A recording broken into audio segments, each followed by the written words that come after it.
अशांति ही अशांति। फैक्ट्री बंद हो गई, दुकान बंद हो गई, ये सब बंद हो गया, भाई भाई कलेश हो गया, सब लोग दुखी त्रस्त रहने लगे। और जब सब त्रस्त रहने लगे तो पितरों से ये भी नहीं देखा गया। फिर गए धर्मराज के पास, पूछा धर्मराज ने, अब क्यों परेशान हो? हमने आपको कहा था आप हो आओ। अरे बोले हो तो आए, पर करें क्या? उनको तब समझ में नहीं आया और इनका सब नष्ट हो गया। अब भी दुखी हैं और इनका दुख अभी भी हमसे नहीं देखा जाता। तो धर्मराज ने कहा आप चिंता मत करो, अब की बार मैं जाता हूं, मैं समझा के आता हूं। तो सेठ जी बीमार पड़े थे, चारपाई पे पड़ गए थे, उठा भी नहीं जा रहा था, इनके द्वार पर कोई आता भी नहीं था। अच्छा, देवियां होती हैं वो थोड़ी धर्मात्मा होती हैं, वो सोचती रहती है, पर कई पति इतने खतरनाक होते हैं उनके आगे पत्नी बोल नहीं पाती, तो चुप रहती थी। अब पति बिस्तर में पड़े थे, उठा ही नहीं जा रहा था उनसे, और अब जब उनसे उठा नहीं जा रहा था तो अब क्या करें? अब तो कोई ऑप्शन था ही नहीं। तो धर्मराज ही ब्राह्मण बनकर, कहा धर्मराज आगे का है?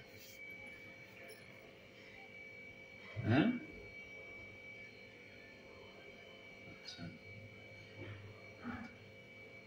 ठीक है, अब मैं कथा कह लूं, बढ़ाऊं? तो कहां थे हम? धर्मराज ब्राह्मण बन गया है और कहा भिक्षाम दे। जब भिक्षा मांगी, धर्मराज आए तो सेठ जी तो उठ नहीं सकते थे, सेठानी उठ आई वहां से, पंडित जी को देखा, उन्होंने प्रणाम किया, महाराज ने आप बताओ क्या? बोले कुछ भिक्षा मिल जाए तो अच्छा है, आप जो कहेंगे। बोले कुछ प्रसाद मिल जाए, पर मुझे ब्राह्मणी सेठानी ऐसा लगता है कि तुम्हारे यहाँ पर पितृदोष। बोले महाराज ये पितृदोष कैसे, आप कैसे कह रहे हो? बोले तुम्हारे घर में बीमारी बढ़ रही है, तुम्हारे घर में काम धंधे चौपट हो गए, तुम्हारे भाई भाई में क्लेश होने लग गया, और तुम्हारे पितरों ने भी आकर स्वप्न में आकर तुम्हारे पति को कहा भी होगा, तो भी तुम्हारे पति समझे नहीं।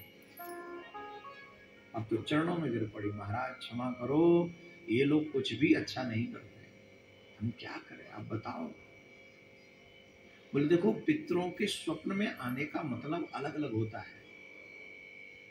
अगर पितृ स्वप्न में आए और कुछ मांग रहे हो तो समझो तुम्हारे घर से अन्न धन खत्म होने वाला है। तुम्हारे पितृ स्वप्न में आए, फटे पुराने कपड़े पहने हुए, तो समझो तुम्हारे ऊपर भयानक विपत्ति आने वाली है।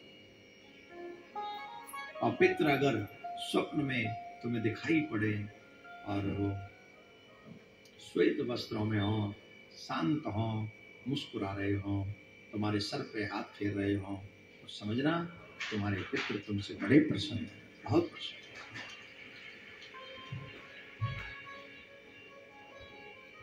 और स्वप्न में पितृ इसीलिए आते हैं कि वो कहीं न कहीं तुम्हें ये अनुभव कराना चाहते हैं कि हम तुमसे प्रसन्न हैं अथवा हम तुमसे अप्रसन्न हैं। तो प्रश्न ये है, वो अप्रसन्न किससे होते हैं? बोले अप्रसन्न उनसे होते हैं जो लोग धर्म, पुण्य, भजन, सत्कर्म नहीं करते। क्योंकि आप जो भी दान पुण्य करते हो, जो सत्कर्म करते हो, जो भजन करते हो, उसका कुछ अंश उन पितरों को प्राप्त होता है और उसी से वो पुष्ट होते हैं। तो जब तुम उन्हें पुष्ट करोगे तो वो तुम्हें रुष्ट कैसे करेंगे? तुम्हें भी पुष्ट करेंगे वो।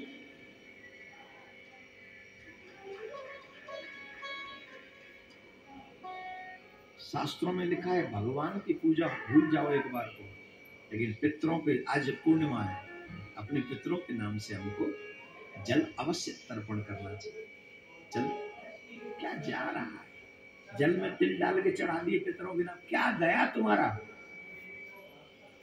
कितनों को तो पता ही नहीं कैसे भी जल दे सकते हैं, जानने की जरूरत ही नहीं थी। सिर्फ सारा फोकस तो हाउ टू अर्न मनी पे है ना। कुछ भी कर लो, पितर रुष्ट हो गए, कुछ नहीं बचेगा तुम्हारे पास। पितृ भावना से प्रसन्न नहीं होते, पितृ तुम्हारे कर्म से प्रसन्न होते। ये ध्यान रखना, भगवान तुम्हारी भावना से प्रसन्न होते, पितृ तुम्हारे कर्म से प्रसन्न होते। पितरों के लिए कर्म और मंत्र दोनों परम आवश्यक है। अपने पितरों के नाम से तर्पण कर लो, अमावस पूर्णिमा इन पे अपने पितरों के नाम से कुछ घासी खिला दो गाय को, आदि आदि कर्म करना चाहिए। बोले 3 ऋण हैं, और जब इन्होंने किया तो फिर परिवार में पत्नी ने, जब सेठानी ने सुना, धर्मदेव समझा के चले गए, सेठानी ने सुना, फिर उन सब लोगों ने ये सब काम को समझा, फिर किया, फिर घर में खुशहाली आ गई।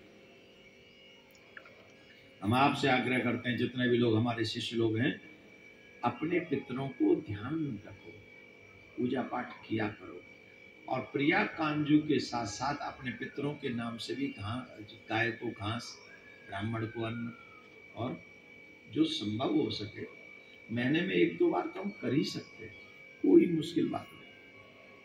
बोलो राधे राधे, जोर से बोलिए, और जोर से बोलिए। तो ये हम सब कर सकते हैं। तो जब तक हम तीनों ऋणों से ऋण नहीं हो जाएंगे, तब तक हमारा कल्याण नहीं होगा। तीनों ऋण कौन कौन से ऋण हैं? देव ऋण, पितृ ऋण और ऋषि ऋण। इन तीनों ऋणों से ऋण होना चाहिए। जिस समय भगवान श्री कृष्ण सभी यदुवंशी जब आपस में लड़कर स्वधाम के लिए प्रस्थान कर गए, तब उद्धव भगवान के पास में पहुंचे थे, और उद्धव ने भगवान से बड़े मार्मिक प्रश्न किए, और भगवान ने उनके सुंदर सुंदर उत्तर दिए। गीता का उपदेश जो अर्जुन को दिया था, विस्तार से वो 11 स्कंद में वर्णन किया गया है।